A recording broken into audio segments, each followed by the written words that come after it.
When I was younger, right out of college, I played on a club ultimate frisbee team. A few years after we disbanded, a group of us started talking about having a reunion, and we called that group the Committee to Relive the Glory That Never Was. That is actually a pretty good name for the Trump administration, particularly the group that Trump has trotted out to talk about his insane approach to tariffs, because they seem to be focused on winning back a kind of manufacturing job that Americans weren't that crazy about in the first place. It's like saying you miss your mom's home cooking, and the first thing you're going to do when you visit is pour yourself a big bowl of cornflakes. Is manufacturing important? Absolutely. Do we need more manufacturing jobs that help build a great middle-class lifestyle in America?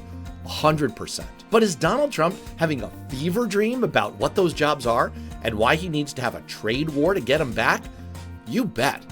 Ann Kim of Washington Monthly explains what this is all about and why Trump and his henchmen are so deluded when it comes to their whole trade war. Donald Trump seems to think the American economy is weak because we don't make as much stuff as we used to.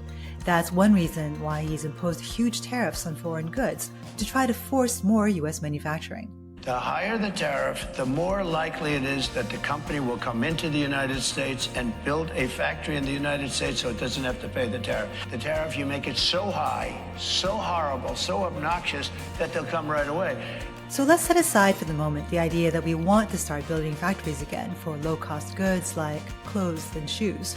Donald Trump's obsession with manufacturing means that he's ignoring the real strength of the U.S. economy: services. At its peak in 1979, manufacturing employed about 22% of all U.S. workers. By 2023, that share had dropped below 8%. But at the same time that the United States was shedding manufacturing jobs, it was building an enormous global lead in services. Today, more than 85% of Americans work in service sector jobs. By services, you might be thinking that we're talking about delivering pizzas or flipping burgers, but it's actually a lot more than that. Services includes information technology and communications. It includes transportation, logistics, and retail. It includes financial services like banking and professional and business services like accounting and marketing. It also includes education, healthcare, tourism, and hospitality. Scientists, doctors, lawyers, and engineers are all service providers. So are teachers. If you look at the top 10 companies in the Fortune 500, only Apple is technically a manufacturer.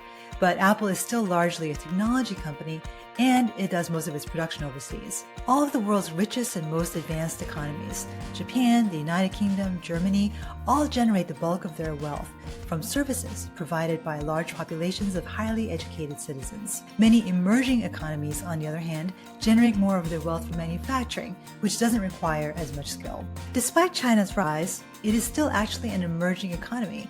Its GDP per capita is still only 1/6 that of the United States. And services like goods can be exported. So when someone in Europe watches an American movie, that's actually an export of American entertainment services.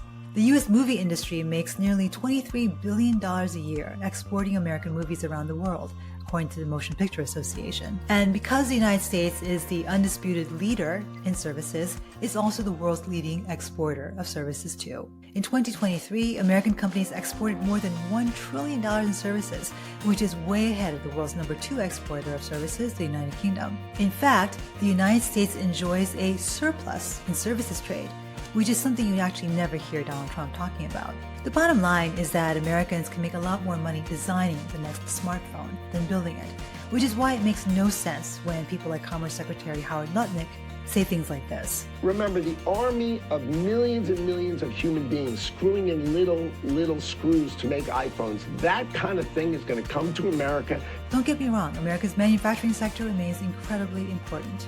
At the same time, America's advanced manufacturing is a far cry from the widget manufacturers that Trump and Lutnick seem to want to bring back to the United States. Yes, we need to support manufacturing, but not at the expense of America's core strengths, and that is services. I'm Ann Kim, and thanks for watching. Don't forget to share, like, and subscribe.